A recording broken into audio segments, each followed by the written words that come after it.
창세기서 1장 14절로부터 18절까지의 말씀입니다. 우리 한 목소리로 읽습니다. 시작. 하나님이 이르시되 하늘의 궁창에 광명체들이 있어 낮과 밤을 나뉘게 하고 그것들로 징조와 계절과 날과 해를 이루게 하라. 또 광명체들이 하늘의 궁창에 있어 땅을 비추라 하시니 그대로 되니라. 하나님이 두 큰 광명체를 만드사 큰 광명체로 낮을 주관하게 하시고 작은 광명체로 밤을 주관하게 하시며 또 별들을 만드시고 하나님의 그것들을 하늘의 궁창에 두어 땅을 비추게 하시며 낮과 밤을 주관하게 하시고 빛과 어둠을 나뉘게 하시니 하나님이 보시기에 좋았더라. 아멘. 하나님의 역사는 참 빛의 역사입니다. 오늘 이 말씀은 하나님이 우리를 그 참 빛으로 만들어 가시겠다라는 하나님의 약속인 것입니다. 그래서 예수님께서 산상수훈의 말씀을 하시면서 너희는 소금과 또 빛이다 이렇게 말씀하십니다. 곧 하나님 아버지 마음에 있는 약속만이 저와 여러분을 참 빛 되게 하는 능력인 것입니다. 그러므로 여기 이제 광명체들, 이것은 무엇이냐면 발광체를 말하는 거죠. 스스로 빛을 내는 존재들인 것입니다. 빛이 되기 위해서는 지난주에 우리가 말씀 나눴듯이 반드시 어떤 역사가 이루어져야 합니까? 팔복이라는 하나님의 마음이 내 안에 약속을 이루는 마음으로 내 존재가 되어져야지 소금이 되고, 그 하나님의 마음에 있는 이 약속을 우리가 어떻게 해요? 말하고 드러내고 나타낼 수 있을 때 그때 그것을 빛이다 라고 우리가 함께 나누었습니다. 오늘 이 빛으로 만들어 가시는 하나님의 역사를 좀 더 나누기 원하는데요. 여러분, 우리가 영혼 육으로 나라는 존재가 형성되어 있지 않습니까?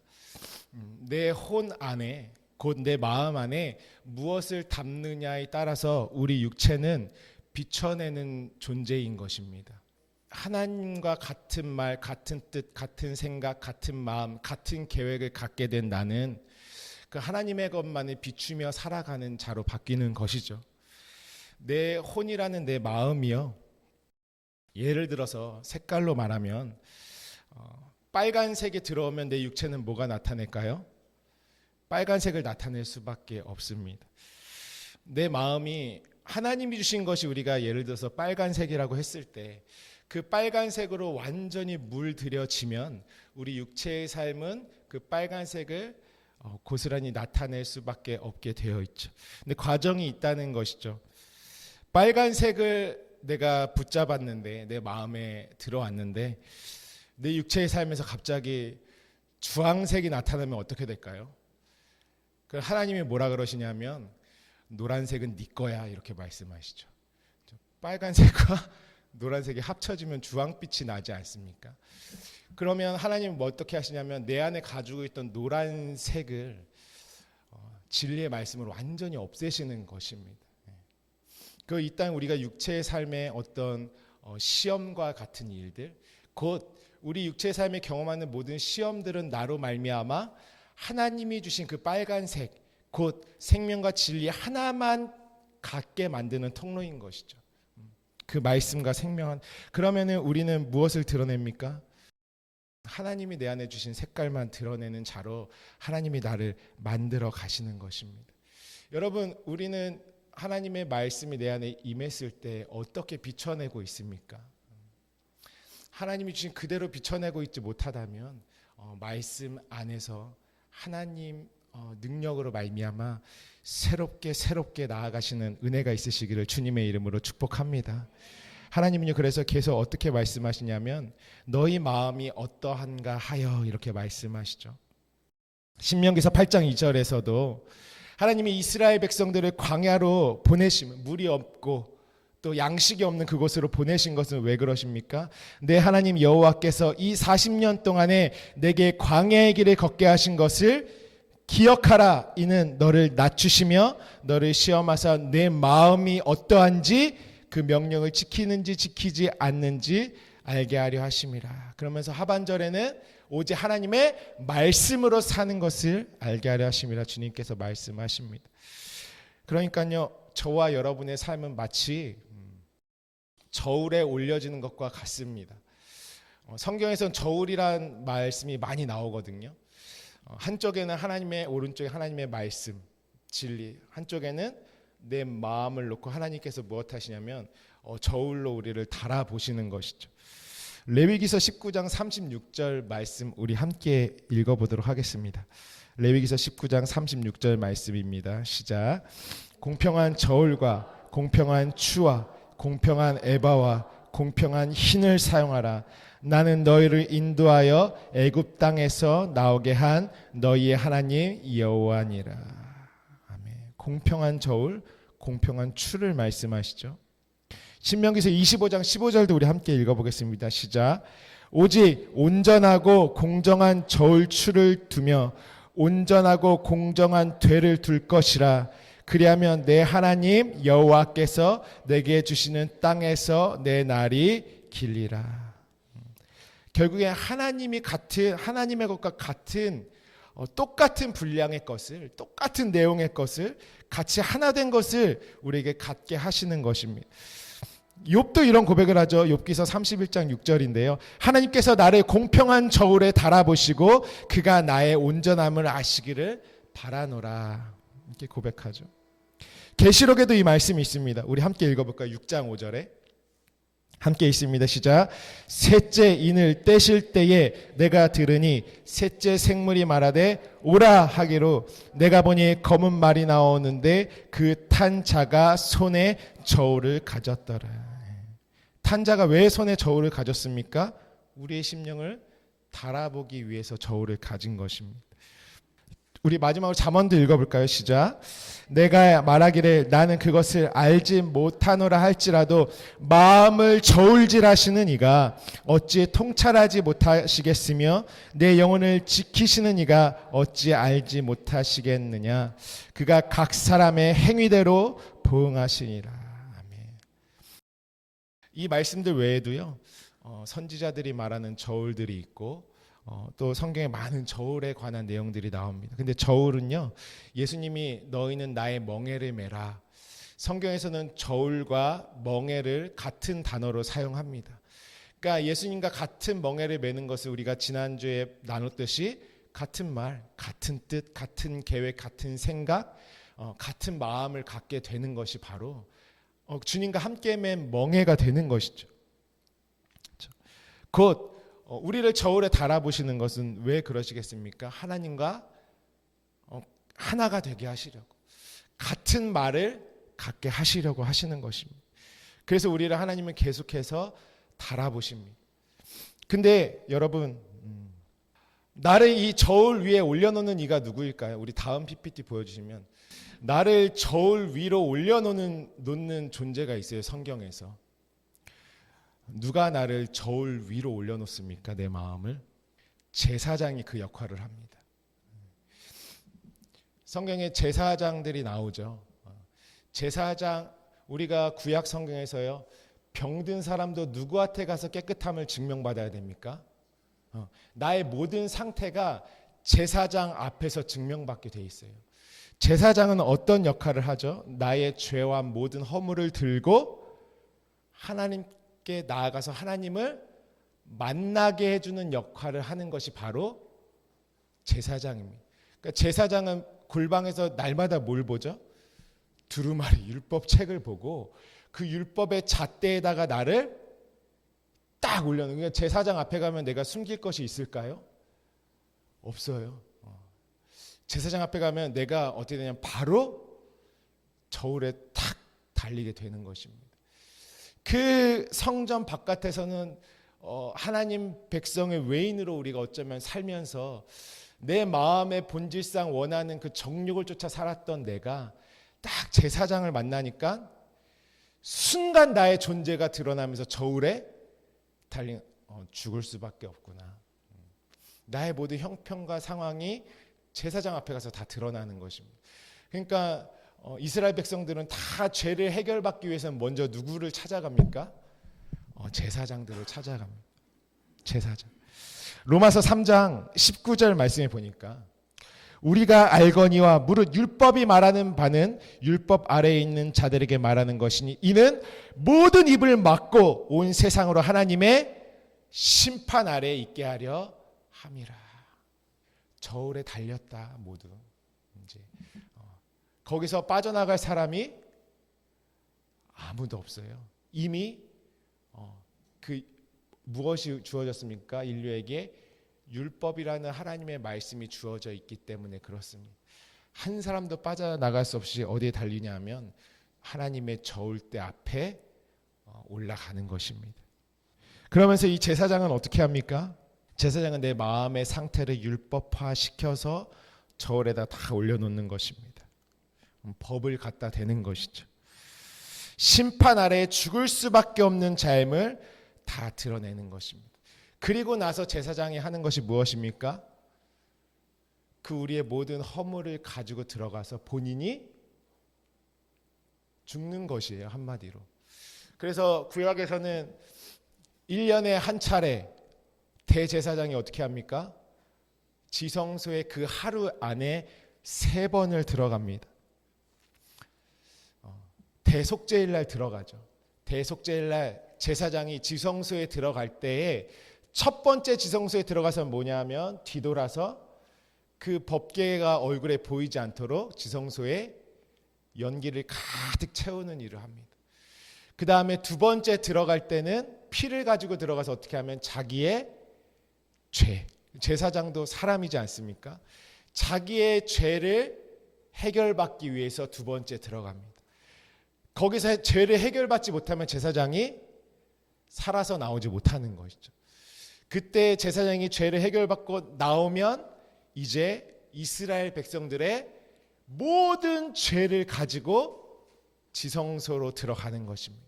그러니까 대속죄일날 제사장이 하루에 몇 번 들어갑니까? 3번 들어가는 것이 우리의 모든 죄와 허물을 가지고 들어가는 것이죠. 우리 히브리서 말씀 함께 볼까요? 히브리서 7장 말씀 함께 가보겠습니다. 히브리서 7장 26절 말씀입니다. 우리 한 목소리를 읽겠습니다. 시작. 이러한 대제사장은 우리에게 합당하니 거룩하고 악이 없고 더러움이 없고 죄인에게서 떠나 계시고 하늘보다 되시니라. 우리 27절도 있습니다. 시작. 그는 저 대제사장들이 먼저 자기 죄를 위하고 다음에 백성의 죄를 위하여 날마다 제사 드리는 것과 같이 할 필요가 없으니 이는 그가 단번에 자기를 드려 이루셨습니다. 아멘. 말씀이신 예수께서 육체를 입어 이 땅에 오셨을 때 그의 입으로부터 나오는 모든 말씀 앞에 우리가 섰을 때 어떻게 됩니까? 우리의 율법 아래에 있는 자들의 모든 죄와 허물들이 다 드러날 수밖에 없죠. 저울에 달린다 이 소리죠. 근데 그 대제사장이신 그 제사장은 누구입니까? 예수 그리스도시죠. 그분이 친히 담당하셔서 구약의 비유와 그림자로 있던 그 제사장들이 자주 자신을 드리는 것과 같이 할 필요가 없이 단번에 그 모든 것을 이루신 분이 우리 주 예수 그리스도시죠. 히브리서 8장 또 1절 2절 보시면 지금 우리가 하는 말의 요점은 이러한 대제사장이 누구에게 있다고요? 우리에게 있다는 것이라. 이 대제사장이 우리에게 있다 그 말씀을 하고 있는 이것이 우리의 말하는 요점이다. 그는 하늘에서 지극히 크신 이의 보좌 우편에 앉으셨으니 성소와 참 장막, 그러니까 모양과 그림자가 아니라 정말 참 장막에서 섬기는 이시라. 이 참 장막은 어디입니까? 또 저기 하늘입니까? 그렇죠. 참 장막. 정말 3번째 성전으로 지을 내 안에서 섬기시는 이시다 이 말씀이죠. 이 장막은 주께서 세우신 것이요 사람이 세운 것이 아니라 이제 참 것으로 내 안에 이루시는 역사를 우리에게 있는 대제사장이신 예수 그리스도께서 이 일을 하시는 것입니다. 그러니까 다시 돌아가서 제사장은 어떤 역할을 한다고요? 우리를 저울에 올려놓고 대신 우리의 모든 것들을 다 짊어지고 죽으시는 거예요. 왜 죽으십니까? 죽고 부활해서 살 길을 여셔서 그 흔적을 누구에게 주시려고요? 나에게 주시려고. 내가 살 수 있는 그 영원한, 나도 함께 죽을 수 있고 함께 살 수 있는 그 흔적을 주시기 위해서 그렇게 하시는 것이죠. 근데요, 주님은 대제사장이신 그분은 먼저 그렇게 첫 열매로 드리시고 이루셨죠. 그 다음엔 누구입니까? 내가 이제 그 길을 가야 되는데요. 제사장은 나를 달아놓고 죄의 문제를 해결하려 자신의 직분을 감당하죠. 그러면 저울질을 하면서 뭐가 있어야 돼요? 내가 넣을 건 넣고 뺄 건 빼고, 한쪽으로 기울면은 그거, 우리가 이전에도 저울에 대해서 나눌 때 그것이 바로 큰 구렁이다, 그것이 하나님과 나 사이의 틈이다, 이렇게 함께 나눴죠. 그러면 넣을 건 넣고 뺄 건 빼고, 부족한 건 채워 넣고, 죽일 건 죽이고, 살아야 할 부분은 채워주고 남기고, 그 역할을 하는 게 누구일까요? 선지자. 선지자는 어떤 역할을 하냐면요, 제사장이 나를 저울에 딱 달아놓으면 선지자는 와서 내 안에 넣을 건 넣어주고, 뺄 건 빼주고, 채울 건 채우고, 죽일 건 죽이고, 그래서 계속 내 앞에서, 그래서 선지자는 어떤 자들입니까? 하나님과 계속 대화하는 자들이잖아요. 소통하고 대화해서 무엇을요? 하나님의 마음을 받아가지고, 예수 그리스도는 대제사장이 되시고 죽으시고 부활하셔서 그리스도의 영으로 넘기시면 그분이 바로 성령이시죠. 그 일을 하시는, 주님께서 그러니까 죽으시고 부활하셔서 그 선지자의 일 또한, 그래서 말라기서에 우리가 지난주에 나눴잖아요. 그때 선지자 엘리야를 너에게 보내리니 그가 아버지의 마음을 자녀에게, 자녀의 마음을 아버지께 돌이키게 하겠다. 그러니까 선지자는 무엇을 가지고 사역합니까? 하나님 아버지의 마음을 가지고 내 마음 가운데 계속 저울질을 해주면서 그 안에 넣고 빼고 채워주고, 그 하나님의 마음으로 그 제사장이 다 이루어 놓으신 것이 누구에게도 이루어지게, 나에게도 이루어지게 역사하는 존재가 바로 선지자입니다. 그러니까 하나님이요, 어떻게 하셨죠? 구약의 창세기, 출애굽기, 레위기, 신명기 이런 것들을 통해서, 또 모든 제사의 방법들을 통해서 제사장과 그 모든 제사장으로 말미암아 우리에게 이루실 내용들, 그리고 족장들로 말미암아 아브라함과 이삭과 야곱을 통해서 요셉까지 이르기에 우리가 가나안으로 완성될 그 약속이 어떻게 이루어지는 과정을 다 보여주셨잖아요. 이게 누구 안에서 이루어져야 됩니까? 내 안에서 이루어져야 되죠. 그러니까 하나님이 구약의 후반부에는 다 누구를 두셨어요? 선지자들을 두셨죠. 제사장과 함께 누구도 두셨어요? 선지자를 보내셨잖아요. 성경에 보면 뒤에는 다 무엇이 쓰여져 있습니까? 선지서들. 그 선지자들은 이제 하나님의 약속을 모세를 통해서 우리에게 다 보여주신 약속을 어떻게 해요? 나를 딱 저울에다 이제 달아 올려놓고, 이제 선지자들이 나타나면 그들이 계속 저울질하면 내 마음이 하나님의 마음과 같이, 그러니까 하나님의 사랑이잖아요. 선지자를 보내셔서 내 안에 무엇이 있는지 다 나로 보게 하셔서 그 다 이루어 놓으신 것이 어디 안에 이루어지게? 내 안에 이루어지게, 넣을 건 넣고 뺄 건 빼고.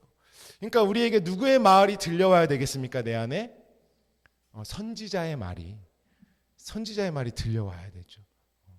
그래야지 그 하나님이 이루어진 것이 어디 안에도 이루어질 수 있어요? 내 안에도 이루어질 수 있는 것입니다. 선지자들이 누구에게 왔습니까, 여러분? 구약의 이스라엘 백성들에게만 선지자가 왔습니까? 그건 우리의 어떤 생각과 우리의 관념으로 말씀을 가둬두는 것이죠. 그 선지자는 지금 하나님이 누구에게 보내시려고 말씀에 기록되어 있지만 그 말씀이 지금 누구에게 영향을 미치는 것입니까? 나에게.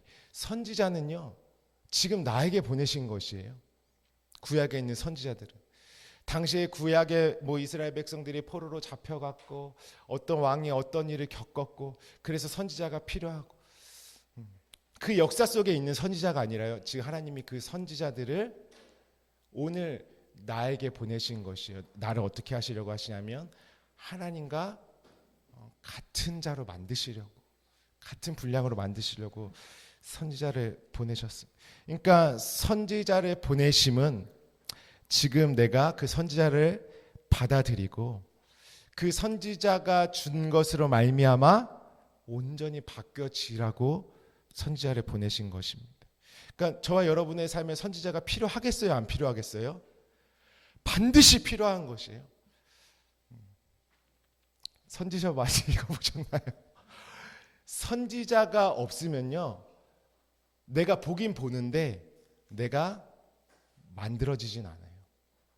왜 그런지 우리가 오늘 더 정확하게, 그러니까 하나님이 오늘 이 시대에 지금을 살아가고 있는 나에게 선지자를 보내심은 그 선지자가 나에게 와서 나를 완성하고 나를 거룩한 자로, 하나님이 온전하시니 너희도 온전하라, 하나님이 거룩하니 너희도 거룩하라 하시는 말씀을 이루려고 선지자가 지금 나에게 와 있는 것입니다. 그러니까 나에게는 뭐가 있어야 되죠? 제사장도 있어야 되고 선지자도 반드시 있어야 됩니다. 그래야지 내가 바뀔 수 있는 것입니다.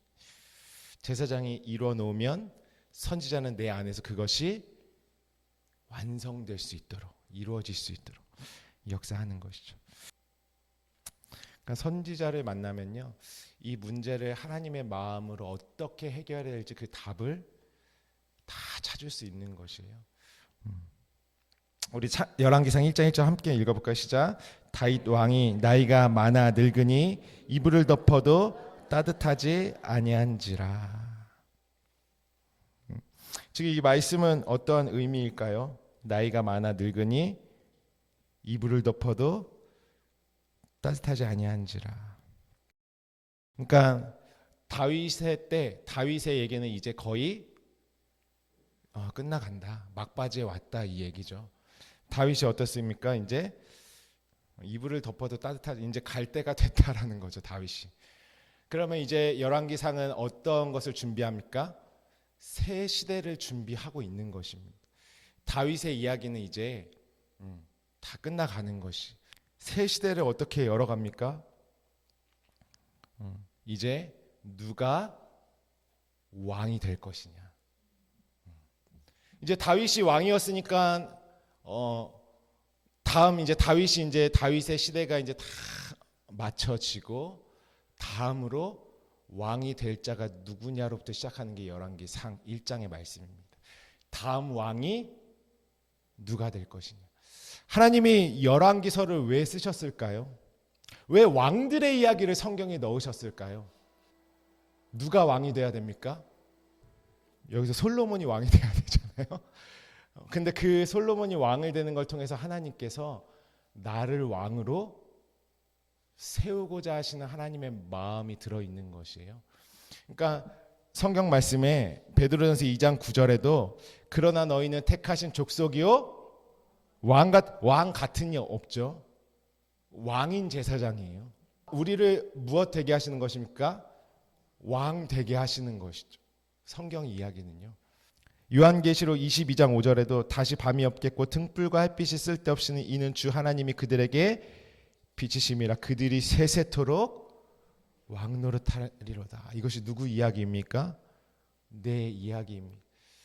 성경의 열왕기서, 열왕기상하, 역대상하 왕들의 이야기는 나를 왕으로 만들어 가시. 그래서 예수님은 어떠한 족보로 오셨습니까? 다윗의 족보, 아브라함과 다윗의 자손 예수 그리스도의 계보라. 왜? 그 언약의 족보이지 않습니까? 하나님의 언약, 창세 때부터 태초부터 주셨던 하나님의 언약을 씨로 받아서 낳고 하는 자들. 그러면 그 계보를 왜 주셨습니까? 내가 그 계보 안에 들어가는 거예요. 그러니까 누구의 족보가 되는 것이에요, 결국엔? 그렇죠. 믿음의 조상 아브라함을 둔 나의 족보가, 우리가 이전에는 약속 밖의 사람이고 외인이었는데 이제는 우리가 하나님 나라의 백성일 뿐만 아니라 내가 그곳에 왕 같은 제사장이 되는 것. 왕인 제사장이 되는 것이. 다른 말로 왕이 된다 이 말이에요. 그러니까 예수께서 왕의 계보로 오셨는데 정말 하늘의 왕으로 계신 그분과 같이 그리스도의 머리 대신 그 약속을 받은 모든 자들은 이제 하나님이 볼 때 왕이 되어야 할 자들인 것입니다. 그러니까 열왕기서는 하나님께서 나를 왕으로 세우시기 위해서, 그래서 우리에게 주신 말씀이죠. 그래서 오늘 열왕기상 1장부터 시작되는 것은 이제 다윗의 시대는 그거 다윗으로 말미암아 그걸 받아서 누가 왕이 될 것이냐 이것부터 시작하는 것이에요. 그리고 또 왕은 어떻게 왕이 되는 것이냐 그것을 말씀해 주고 계신 것이죠. 오늘 이 1장의 말씀을 통해서 왕의 자리를 누구에게 넘겨주냐? 나에게 넘겨주시는 것이에요. 근데요, 솔로몬이 왕으로 세워지는 것을 통해서 하나님께서 궁극적으로 이 말씀이 응하여지는 나를 왕으로 세우시기를 원하시는 것입니다. 그래서 성경에는 왕들의 이야기가 있죠. 이 왕들의 이야기는 곧 내 이야기인 것입니다. 이스라엘 역사 속에 가둬놓은 왕들은 나와 아무 상관이 없죠. 그래서요, 이제 여러분이 다 알다시피 다윗 다음에는 솔로몬이 왕이 되잖아요. 솔로몬이 왕이 되는데요, 그 솔로몬이 왕이 되기까지의 과정이 정말 중요한 것입니다. 솔로몬이 왕이 되는 그 과정에는 하나님께서 왕을 세우시기 원하시는 마음이 누구에게 있습니까? 하나님에게 있죠. 그 왕을 세우시기 원하시는 하나님의 마음이 솔로몬이 왕이 되는 그 과정에 고스란히 들어가 있는 것입니다. 나를 그 왕 되게 하시는 하나님의 약속을 이뤄가고 계신 것이죠. 그래서요, 누가 왕이 될 것이냐를 보려면은 다윗에게 어떤 아들들이 있었는지 보면 되겠죠. 그렇죠. 그 중에서 한 명이 왕이 된 거니까 누구는 탈락되고 누구든 왕이 됐어요. 그러면은 나는 탈락이 되면 안 되죠. 왕이 돼야 돼. 그러니까 하나님이 다 보여주셨죠. 우리 한번 볼까요? 다음 PPT 보여주시면 솔로몬의 아들들을, 사실은요 첩을 통해서 둔 아들들도 굉장히 많거든요. 근데 오늘은 특별히 본처들을 통해서, 근데 헤브론에서 다윗이 헤브론에 거했잖아요. 헤브론에서 거했을 때 낳은 아들들과 또 이제 예루살렘에 입성해서 예루살렘에서 낳은 아들들, 이렇게 두 부류가 있죠. 그래서 딱 보시면은 왼쪽은 헤브론에서 있을 때 낳은 아들들, 오른쪽은 예루살렘에 있을 때 낳은 아들들입니다. 우리 역대상 3장 한번 가볼까요? 역대상 3장 1절부터 4절입니다. 제가 한번 읽어드릴게요. 여기 1절부터 4절에 쭉 이 내용들이 다 나오죠. 다윗이 헤브론에서 낳은 아들들은 이러하니 맏아들은 암논이라 이스라엘 여인 아히노암의 소생이요, 둘째는 다니엘이라 갈멜 여인 아비가일의 소생이요, 셋째는 압살롬이라 구슬 왕 달메의 딸 마아가의 아들이요, 넷째는 아도니아라 학깃의 아들이요, 다섯째는 스바디아라 아비달의 소생이요, 여섯째는 이드르암이라 다윗의 아들 에글라의 소생이니 이 여섯은 헤브론에서 나왔더라. 다윗이 거기서 7년 6개월을 다스렸고 또 예루살렘에서 33년을 다스렸으며. 그렇죠. 왼쪽에는 헤브론에서 낳은 아들들이죠. 첫째 암논이 있죠. 사무엘 하 13장 한번 가볼까요? 이 다윗의 아들들과 함께 이야기를 잠깐 보겠습니다. 13장 1절 보시면 그 후에 이 일이 있으니라 다윗의 아들 압살롬에게, 압살롬은 몇째죠? 셋째, 헤브론에서 나온 셋째. 압살롬에게 아름다운 누이가 있으니 이름은 다말이라. 다윗의 다른 아들 암논은 몇째예요? 첫째. 그러니까 이복 동생의 누이를 어떻게 했대요? 사랑했대요. 사랑했대요. 이복 동생의 누이를. 그러니까 압살롬의 누이를 암논이 너무 사랑했어요. 그래가지고 근데 그는 처녀의 힘으로 어찌할 수 없는 줄을 알고 암논이 그의 누이 다말 때문에 우라로 말미암아 병이 돼요. 한마디로 어떤 병이 걸렸어요? 상사병이 걸렸어요. 지금 압살롬. 그래서 암논에게 요나답이라는 친구가 있으니 그는 다윗의 형 시므의 아들이여 심히 간교한 자라. 그러니까 이제 작전을 세워주는 거예요. 요나답이 어떻게. 근데 중요한 것은 되겠죠. 다말을 강간하게 됩니다. 암논이. 우리 13절 14절 제가 읽어드릴게요. 내가 이 수치를 지니고 어디로 가겠느냐? 너도 이스라엘에서 어리석은 자 중에 하나가 되리라. 이제 청하건대 왕께 말하라. 그가 나를 내게 주시기를 거절하지 아니하시리라 하되. 다말이 지금 암논에게 말하는 것입니다. 암논이 그 말을 듣지 아니하고 다말보다 힘이 셈으로 억지로 그와 동침함이라. 그리고 암논이 그를 심히 미워하니 이제 미워하는 미움이 전에 사랑하던 사랑보다 더한지라. 그 소식을 누가 들었을까요? 압살롬이 들었습니다. 28절 함께 읽어볼까요? 28절 있습니다. 13장 28절 시작. 압살롬이 이미 그의 종들에게 명령하여 이르기를 너희는 이제 암논의 마음이 술로 즐거워할 때를 자세히 보다가 내가 너희에게 암논을 치라 하거든 그를 죽이라. 두려워하지 말라. 내가 너에게 명령한 것이 아니냐. 너는 담대히 용기를 내라 한지라. 어떻게 했냐면은 압살롬이 암논을 죽입니다. 그래서 다윗의 첫째 아들은 죽음을 맞이하게 되죠. 근데 원래는 누가 왕위를 계승합니까? 마지가 계승을 하죠. 근데 마지는 이러한 사건으로 말미암아 죽임을 당해서 없어졌어요. 이 압살롬은 어떠한 자입니까? 헤브론에서 다윗에게 반란을 일으킨 자가 압살롬이죠. 크게 반란을 일으켰어요. 그래서 요압에 의해서 군대 장관이죠. 죽임을 당합니다. 우리 사무엘 하 18장으로 가볼까요? 18장. 이제 압살롬이 반역을 이루고 18장은 압살롬이 결국엔 패하여서 죽임을 당하는 장면입니다. 9절부터 보시면 우리 간단하게 다 읽으면 시간이 좀 그러니까 15절 보시면은 요압의 무기를 든 청년 10명이 압살롬을 애워싸고 쳐 죽이니라. 이때 이제 압살롬이 상수리 나무에 이렇게 걸려 있는 상태거든요. 그걸 누가 보고 고해서 바로 가서 죽이는 것입니다. 그러니까 첫째도 죽고 셋째도 죽었어요. 저희 다니엘이라는 아들은 무엇이냐면 학자들이 어렸을 때 죽었다. 아니면 두 가지 설이 있죠. 아니면 아비가일이 이 왕권 투쟁 막 서로 죽이고 아들들끼리 하는 거 보면서 너는 그러지 말아라.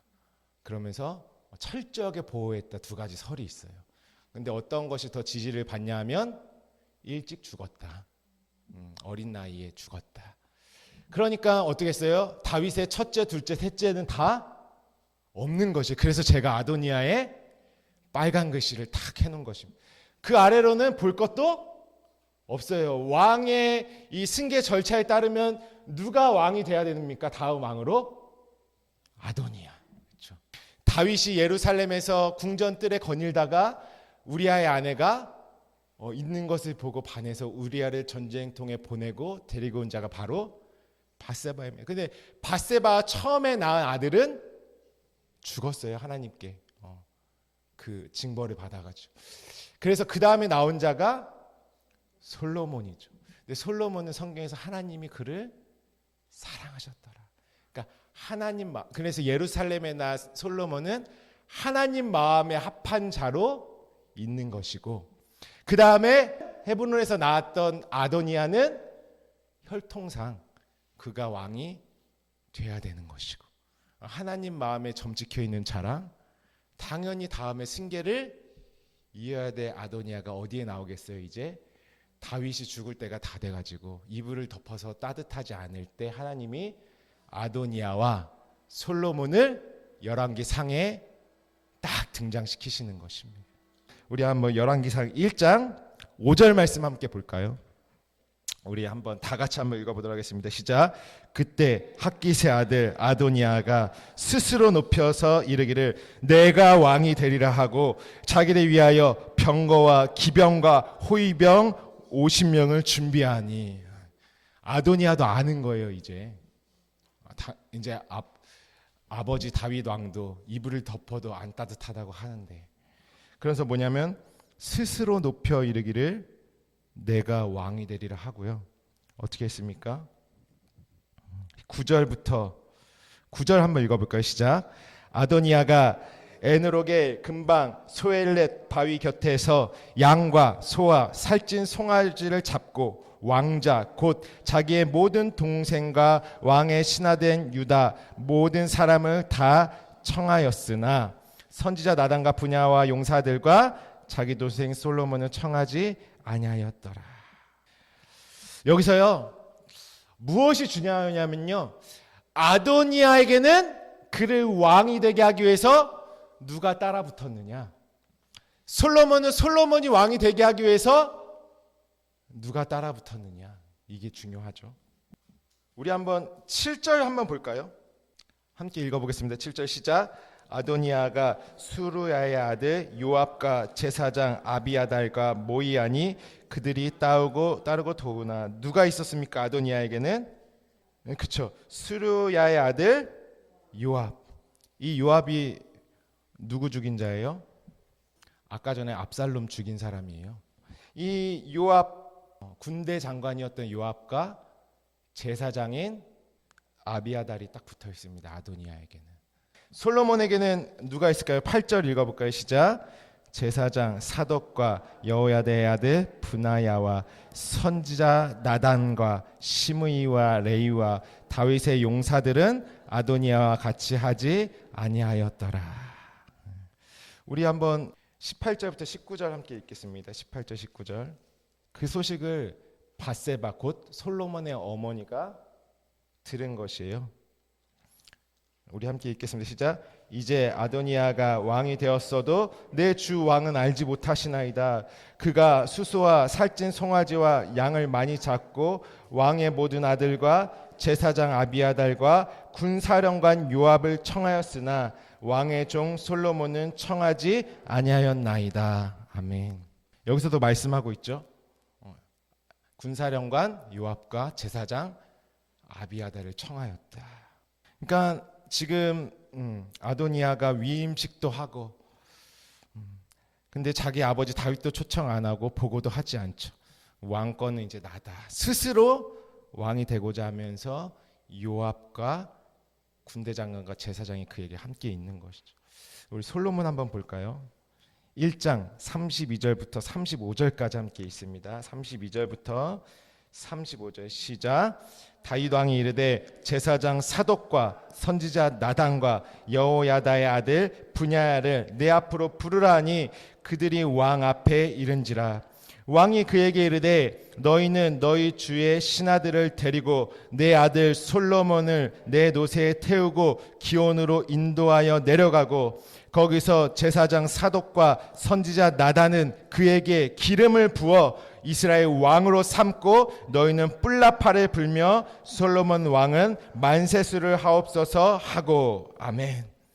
솔로몬에게 누가 딱 같이 따라 붙습니까?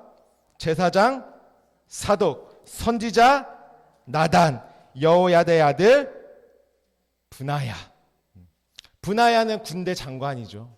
왕이 되기 위해서는요 반드시 옆에 함께 있어야 할 자들이 있어요. 그걸 누가 붙이시냐면 하나님이 붙이시는 것이에요. 군대 장관도 붙이시고 제사장도 붙이시고 선지자도 붙이십니다. 이것이 바로 왕이 되기 위한 하나님의 조건이에요. 셋 중에 하나라도 없으면 왕이 될 수가 없습니다. 왜요? 선지자는 어떠한 자입니까? 기름을 붓는 자입니다. 선지자는 기름을 붓는 자죠. 혈통이 아닌 하나님 마음 가운데 있는 자 솔로몬이죠. 하나님요 지금 아도니아와 솔로몬을 등장시켜서 누가 왕이 되고 있는지를 우리에게 보여주시는 거예요. 또 무엇 이 말씀 통해 나의 어떤 말씀 하고 계십니까? 너도 왕이 되려면 뭐가 있어야 돼? 우리에게 군대 장관, 제사장 그리고 선지자. 근데 아도니아는 누가 없었어요? 아도니아에겐 선지자가 없었어요. 조건은 다 갖춰져 있죠. 왕이 될 수 있는 모든 조건은. 근데 아도니아에게는 선지자가 없다라는 거예요. 선지자가 없다는 건 어떤 의미인 줄 아십니까? 아도니아에게는 기름 부음이 없는 것이에요. 아도니아에게. 계속 이야기를 꺼낼 때마다 아도니아에게는 누가 붙어 있는지, 솔로몬에게는 누가 붙어 있는지를 계속 반복해서 누가 따랐느냐. 거기에 서포트한 사람들이 왕을 만들기 위해서 돕는 자가 누구냐 그 얘기를 하고 계시는 것이죠. 왜 왕이 못 됩니까? 나단이 없어서 왕이 못 됩니다. 아도니아는. 다른 말로 어떤 의미입니까? 기름 부음이 없는 것이에요. 군대 장관도 있죠. 어떤 말씀의 세력들이 우리에게 와 있지 않습니까? 하나님이 주신 것들. 사용하기만 하면, 간구해서 소유하기만 하면 능력이 돼. 그래서 우리가 무엇합니까? 기도도 하잖아요. 제사장이 없습니까? 예수께서 오셔서 이루신 거를 다 봤죠. 역사 속으로 오셔서 이루시고, 지금 예수님께서 내 모든 죄와 허물을 나를 어디다 달아놓으셨다고요? 저울에 달아놓고 다 이루신 것까지 봤어요. 그러면 그것이 누구에게 이루어져야 돼요? 나에게 이루어지는 것이 바로 기름 부으심인 것이. 그러니까 신앙생활 어디에서 다 멈춥니까? 예수까지만 가서 다 멈춰요. 예수가 그리스도 되심이 내 안에 이루어짐을 경험하지 못해서 왕이 되지 못하는 것입니다. 누가 없어요? 선지자가 없어요. 선지자가. 나는 기도도 하고요. 막 예수님도 믿는다고 발버둥 치는데 무엇이 없냐면 기름 부으심이 없어서 왕이 못 되는 것입니다. 하나님이 정하신 완성까지 가지 못하는 것이죠. 하나님이 오늘 우리에게 질문하는 것이, 자 봐라, 아도니아도 합당하다 그의 조건이, 솔로몬도 하나님 마음에 정해져 있기 때문에 합당하다. 하나님이 물어보시는 것이죠. 무엇이 없는지를. 하나님이 이렇게 말씀하시죠. 기름 부음이 없이는 왕이 될 수가 없다, 이 말 하는 것입니다. 그러니까 오늘 다윗은 누구를 부릅니까? 사독과 나단과 분야를 다 모아서 기름을 부어라. 기름을 부어라. 솔로몬에게. 예수에만 멈춰 있는 신앙. 우리가 물론 예수 하죠. 근데 예수가 그리스도 되심을 모르는 신앙, 두 번째까지밖에 못 갑니다. 어디요? 떡이 몇 덩이에요? 세 덩이. 내 안에 세 번째로 내 안에 이루어지는 데까지 가야 됩니다. 신앙생활은. 하나님의 창조가 내 안에 완성되기까지. 예수가 그리스도 되심이 내 안에 이루어져야 세 번째로 완성되는 것입니다. 그리스도는 무엇입니까? 그 말 자체가 기름 부음, 기름을 붓다죠. 그리스도는 하나님의 기름 부으심입니다. 그건 다른 말로 무엇입니까? 예수만 믿는다고 되는 게 아니죠. 제사장도 받고 군대 장관도 있는데 나는 안 되는 것이에요. 신앙생활에 우리가 정말 왕처럼 삽니까? 아니면은 애굽의 종과 같이 삽니까?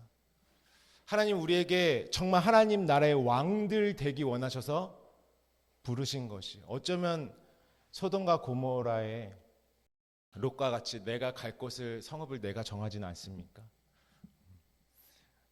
기름 부으심이 없다는 것이죠. 진리의 성령이 그리스도이십니다. 곧 성령의 이끌림을 받고 있냐 이 얘기하고 계시는 것이에요. 성령의 인도하심이 있냐 우리 삶에. 성령의 기름 부음이 있냐. 성령의 도움이 없이는 안 된다는 것입니다. 그리스도가로 완성되지 않으면 안 된다는 것입니다. 기름 부음이 없으면 안 된다는 것입니다. 그래서 하나님의 무엇을 보여주세요? 누가 받쳐주고 있는지를 보여주고 계시는 것이, 어떤 사람들이. 조건은 다 갖춰진 것 같아 보이지만 누가 받쳐줌으로 인해서 왕이 되냐 안 되냐. 여러분, 저와 여러분의 삶에는 나단이 있으십니까? 정말 성령과 교통하는 그 나단과 같은 기름 부음의 역사가 있으십니까? 기름 부음이 없는 나면 안 되는 것이에요. 기름 부음이 없는 아도니아가 나로서 있으면 나의 신앙은 왕으로서 완성이 안 되는 것입니다. 결국엔 내가 그 씨를 이어받아서 하나님께서 내 안에 구원으로 이루고자 하시는 왕으로서의 완성이 이루어져야 하는 것입니다. 그것은 하나님이 행하신다는 약속이세요. 다시는 너희를 종으로 살지 않게 하겠다. 왕과 같이 다스리게 하겠다. 하나님이 왕의 계보를 딱 주시면서 너희에게는 무엇이 있느냐 물어보시는 것입니다. 우리가 로마서 8장 9절 말씀 함께 읽어보겠습니다. 우리 함께 있습니다. 시작. 만일 너희 속에 하나님의 영이 거하시면 너희가 육신에 있지 아니하고 영에 있나니 누구든지 그리스도의 영이 없으면 그리스도의 사람이 아니라. 아멘. 예수님도 오셨죠. 말씀의 세력도 이미 주어져 있죠. 근데 뭐가 없어요? 그리스도의 영이 없으면 하나님의 사람이 아니라. 요한 1서도 우리 한번 같이 읽어볼까요? 요한 1서 2장 27절입니다. 시작. 너희는 주께 받은 바 기름 부음이 너희 안에 거하나니 아무도 너희를 가르칠 필요가 없고 오직 그의 기름 부음이 모든 것을 너에게 가르치며 또 참되고 거짓이 없으니 너희를 가르치신 그대로 주 안에 거하라. 그러니까 솔로몬에게는 선지자가 있는 것입니다. 기름 부음이 있는 것이에요. 근데 여기서 아무도 너희를 가르칠 필요가 없다 그러니까 나는 혼자 골방에서 얘기하는 것이 아니라 세상의 가르침이, 세상의 교훈이 필요 없다 이 말이에요. 진리 안에서는. 무엇만 가르치십니까? 기름 부음이. 어떤 목사가 말씀을 증거해도 무엇이 우리에게 가르치고 계세요 지금? 그분, 그렇죠. 성령께서 그 기름 부음이 우리 가르치시는 것이에요. 어떻게 해요? 다 제사장이 나를 저울에 올려놓고 이루어 가신 것을 이제 어디요? 그 흔적들이 내 안에 이루어지게 하시는 것이 바로 기름 부은 그 성령 하나님의 역사인 것입니다. 성령 하나님은 저와 여러분은 어느 자리까지요? 왕의 자리까지 완성시키기 위해서 하나님이 나에게 오신 것이에요. 기름 부음으로 오셨다 이 말이죠. 나를 반드시 왕이 되게 하시기 위해서, 다스리는 그 자리에 오르게 하기 위해서. 어디서요? 지금 이곳에서부터. 그 먼 훗날 다스린다는 얘기가 아니죠. 하나님의 나라가 이루어진, 그 왕국이 이루어진. 우리 이 말씀을 우리 마지막으로 한번 찾아볼 거예요. 고린도 전서 2장입니다. 신약 성경 고린도 전서 2장 10절부터 14절까지 함께 읽습니다. 고린도 전서 2장 10절부터 14절까지 있습니다. 시작. 오직 하나님이 성령으로 이것을 우리에게 보이셨으니 성령은 모든 것 곧 하나님의 깊은 것까지도 통달하시느니라. 사람의 일을 사람 속에 있는 영 외에는 누가 알리요? 이와 같이 하나님의 일도 하나님의 영 외에는 아무도 알지 못하느니라. 우리가 세상의 영을 받지 아니하고 오직 하나님으로부터 온 영을 받았으니 이는 우리로 하여금 하나님께서 우리에게 은혜로 주신 것들을 알게 하려 하심이라. 우리가 이것을 말하거니와 사람의 지혜가 가르친 말로 아니하고 오직 성령께서 가르치신 것으로 하니 영적인 일은 영적인 것으로 분별하느니라. 육에 속한 사람은 하나님의 성령의 일들을 받지 아니하나니 이는 그것들이 그에게는 어리석게 보이며 또 그는 그것들을 알 수도 없나니 그러한 일은 영적으로 분별되기 때문이라. 아멘. 기름 부음이 없는 나면 안 되는 것입니다. 하나님의 모든 것을 통달하시는 진리의 성령께서 그가 친히 우리를 가르치시고 우리를 인도하시고 그 선지자 나단의 기름 부으심이 오늘 우리에게 와 있다라는 것이에요. 무엇으로? 성령의 기름 부으심. 우리를 모든 진리 가운데로 인도하시고 아버지의 마음, 그 약속을 내 안에 이루시고 우리 그 팔복의 그 아버지의 마음을 이루시는 분이 누구십니까? 성령이십니다. 나로 하여금 약속, 그 소금 자체가 되게 하시는 분이 누구십니까? 성령이십니다. 나로 빛 되게 하시는 분이 누구십니까? 성령이십니다. 누구와 우리는 교통한 왕에게 누가 계속 있어야 됩니까? 근데 이상하게 왕들이 선지자를 싫어해요. 선지자가 오면 부담스럽잖아요. 와가지고 선지자만 오면 하여튼간 회개해야 될 것 같아. 선지자만 오면은 내가 이렇게 살았는데 다 드러날 것 같아. 그러니까 선지자들을 홀대하지 않습니까 나중에? 그래서 열왕기서에서는 저희가 나중에 이제 열왕기서를 제대로 나가겠지만 바알 신을 세워요. 하나님이요 아버지 아버지 부르는데 하나님이 뭐라고 하시냐면 너희가 부르는 아버지는 바알이야 이렇게 말하세요. 왜? 선지자가 없어서. 기름 부으심이 없으니까 어디요? 하나님이 주신 건 나 아는데 신앙생활은 내 마음대로 하는 것이죠. 교회 생활, 영적 생활, 말씀 생활 내 마음에 내키는 대로 합니다. 절대 성령을 의지하지 않습니다. 누가 없는 거냐면 나단이 없어서 왕이 못 되는 것입니다. 나단이 없어서 기름 부으심이 없는 것입니다. 하나님이 오늘 딱 우리에게 액면 그대로 보여주고 있지 않습니까? 누가 왕이 되고 있는지를 봐라. 기름 부으심이 그러니까 성령의 충만이 없으면 왕이 될 수가 없습니다.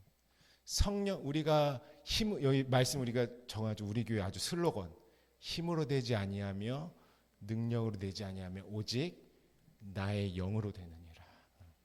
하나님의 영만이 이루시는 것이에요. 하나님의 약속은 다른 것 의지할 게 없어요. 세상 방백도 내 안에 계신 성령 하나님과 동행하는 것, 그 기름 부으심 받는 것이 우리의 여정입니다.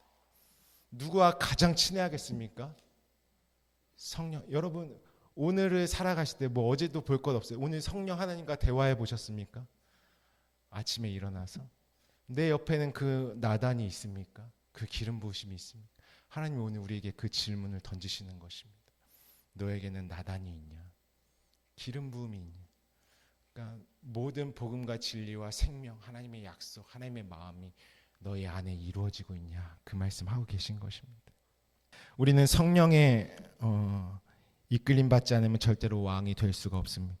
여기서 정말 냉정하게 우리가 어디에 올려 있습니까? 저울에 올라가 있죠.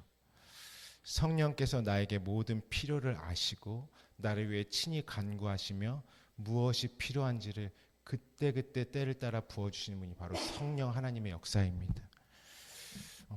예수가 아니라 무엇이요? 예수가 그리스도 되심이 우리 가운데 역사하는 것이죠. 우리에게 생기를 불어넣으시는 것도 성령의 호흡입니다. 말씀의 호흡이죠. 진리의 호흡이죠. 저와 여러분 안에 오늘 열왕기서의 주인공이 내가 되어서요 나단과 함께 대화하시는 은혜가 있으시기를 축복합니다. 나단이 내 옆에 나를 딱 붙들고 있어야죠. 그래야 그 나단이 나를 왕으로 다윗에게 보고한 것도 첫 번째 누가 했습니까?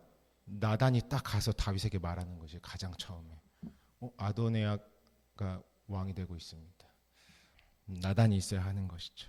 내 옆에 성령 하나님과의 대화가 있어야 하는 것입니다. 말씀을 가르치고 깨닫게 하시고 내 안에 이루시는 성령 하나님과의 소통이 있으시기를 주님의 이름으로 축복합니다. 우리의 신앙은요 정말 냉정하게 나를 바라볼 줄 알아야 돼요. 그냥 이렇게 덮어놓는다고 하나님이 모르시는 게 아니시죠. 나는 성령 하나님과 교제하고 있는가? 나는 성령 하나님의 소리와 음성에 귀 기울이고 있는가? 오늘 한 번이라도 정말 성령 하나님과의 교제가 있었는가? 그분과 대화를 했는가? 성령 하나님께 나는 성령의 인도하심 없이는 살 수 없습니다. 내 삶의 모든 것을 뜨지게 당신의 기름 부으심 없이는 살 수 없습니다. 고백하고 성령께서 나를 이루어 가시고 만들어 가시는 흔적이 있는가? 분명한 증거들이 있는가? 우리는 너무 바빠서요 성령 하나님 안에 진지하게 머물리는 시간을 가지려고 하지 않습니다. 성령으로 말미암지 않고 어떻게 합니까? 아도니아처럼 스스로 왕이 되려고 합니다. 스스로 왕이 되려고 하는, 내가 다 결정하는 것이죠. 나의 영혼까지도 내가 결정하려고 하는 삶을 살고 있습니다. 군대 장관도 있고 제사장도 있는데요 나단이 없는 것입니다. 그래서 완성이 안 되는 것입니다. 오늘 본문 말씀이 하나님이 우리를 발광체 곧 빛들이 되게 하신다고 말씀하십니다. 계시록에 아까 읽었던 말씀처럼 등불과 햇빛이 쓸데없으니 주 하나님이 그들에게 비치시는데 그곳에서 세세토록 왕노릇한다 말씀하고 있습니다. 여러분, 세례 요한, 침례 요한은 어떤 자입니까? 켜서 비추는 등불이다. 그러니까 켜야지만 빛나는, 곧 스스로 빛을 낼 수 없는 게 율법까지입니다. 예수님은 무엇이라고 합니까? 요한복음에 참 빛이시다 이렇게 말씀합니다. 우리를 무엇 되게 하시는 거냐면 참 빛 되게 하시는 하나님의 역사인 것이죠. 그것은 무엇으로만 되냐면, 빛은 성전에서 무엇으로만 켜집니까? 기름으로만 켜지죠. 기름이 없으면 등불이 들어올 수가 없는 것이, 나단이 없으면 왕이 안 되는 것입니다. 기름이 없으면 빛이 되지 못하는 것입니다. 성령께서 그 모든 일들을 이루어 가시는 것입니다. 오늘 성령 하나님의 진리로 이끄시는 그 기름 부으심이 저와 여러분들에게 충만히 임하시기를 주님의 이름으로 축복합니다. 군대 장관, 제사장, 나단까지 있어야 됩니다. 오늘 그 선지자의 역사가 저와 여러분을 풍성하게 채워서 이끌어 나가시는 성령님의 기름 부으심으로 경험되시기를 주님의 이름으로 축복합니다. 그래서 말씀을요, 선지서도 많이 읽으시고요, 열왕기서도 짝에 맞춰서 잘 읽어보시기를 축복합니다. 오늘 함께 기도하실 때 하나님이요, 너희는 승리할 수 있어. 내가 반드시 너를 왕되게 할 것이다. 종으로 살지 않게 할 것이다. 내가 약속해서 내가 이룰 거야. 그러니까 다 누가 붙여줬습니까? 군대 장관도 하나님이 붙여주시고, 내 삶에 제사장도 붙여주시고, 또 누구도 붙여주셨어요? 선지자도 얼마나 하나님이 다 주셨어요. 내가 왕 될 수 있는 조건을 우리는 무엇하기만 하면 됩니까? 받기만 하면 되는 것입니다. 하나님이 나에게 다 붙여주셨습니다. 오늘 하나님, 내 눈을 들어 하나님이 나를 섬기시는 그 모든 섬김이 내 안에 충만히 임하기를 원합니다. 하나님, 이제 내가 내 스스로 왕이 되려고 하는 삶이 아니라 성령 하나님과의 그 기름 부으시는 교제가 있기를 원합니다. 성령 하나님과 친밀하게 그 은혜의 기름 부으심 가운데 내 삶이 들어가기를 원합니다. 나를 왕되게 하신 하나님의 은혜가 부어지기를 원합니다. 오늘 주신 말씀 붙들고 우리 함께 기도하기 원합니다. 기도하겠습니다.